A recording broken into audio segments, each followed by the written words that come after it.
సాధన కార్యక్రమం ఎంతమంది చూస్తున్నారు, ఎంతమంది దగ్గర నుంచి మాకు ఎంత చక్కటి స్పందన లభిస్తోందో తలుచుకుంటేనే ఒక మంచి పని చేస్తున్నామనే ఆనందం, ఆ మంచి పని మా చేత చేస్తున్న తిరుమల తిరుపతి దేవస్థానం వారికి కృతజ్ఞతాభావం ఇవన్నీ కూడా మాలో పొంగి పొరలి వస్తున్నాయి.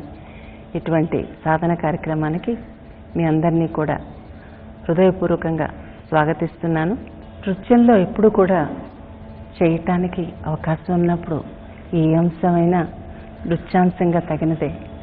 ముఖ్యంగా అన్నమాచార్య కీర్తనలు అటు పండితుల్ని ఇటు పామరుల్ని కూడా ఆకట్టుకుంటుంది. ఎందుకంటే చాలా చాలా సామాన్యమైన పదాలు ఉపయోగిస్తారు ఆయన. ఆ సామాన్యమైన పదాలు సామాన్యమైనప్పటికీ కూడా దానిలో ఉన్న భావం మాత్రం చాలా అద్భుతమైన భావం. మనకి కూచిపూడి నాట్యానికి కానీ మరే నాట్యానికి కానీ అభినయం చేయడానికి ఒక అవకాశం ఉంటే అది అటువంటి అంశాలు తీసుకొని చేసినప్పుడు అప్పుడే కీర్తనలో అంటే సంగీతం ద్వారా వారు వినున్నారు కనుక జనం అది దృశ్య రూపంగా చూసి ఇంకా బాగా ఆనందిస్తారు. మనం ఇప్పుడు అన్నమాచార్య కీర్తనలో ఎన్నో మన శృంగార కీర్తనలు తీసుకుంటే ఒక పలుకుతేనెల తల్లి, ఒకపరికొకపరి వయ్యారమై, మరి వచ్చెను అలమేలు మంగ, ఏమొకో చిగురుటదరమున, కులుకక నడవరో కొమ్మలార, ఇలా ఎన్నో శృంగార సంకీర్తనలు ఒకపరికొకపరి అంశం కొంత భాగం పోయినసారి సాధన కార్యక్రమంలో అయింది. తర్వాత ఇప్పుడు మిగిలిన భాగం జగదేక పతిమైన ఇప్పుడు కర్పూర ధూళి చల్లినప్పుడు అదంతా వ్యాపించడం చూశారు.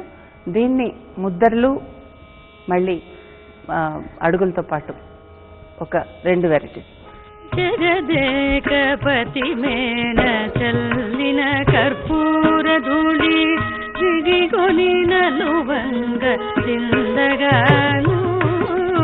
జగదేకపతి మేన చల్లిన కర్పూర ధూళి దిగికొని నలువంగ జిందగాను.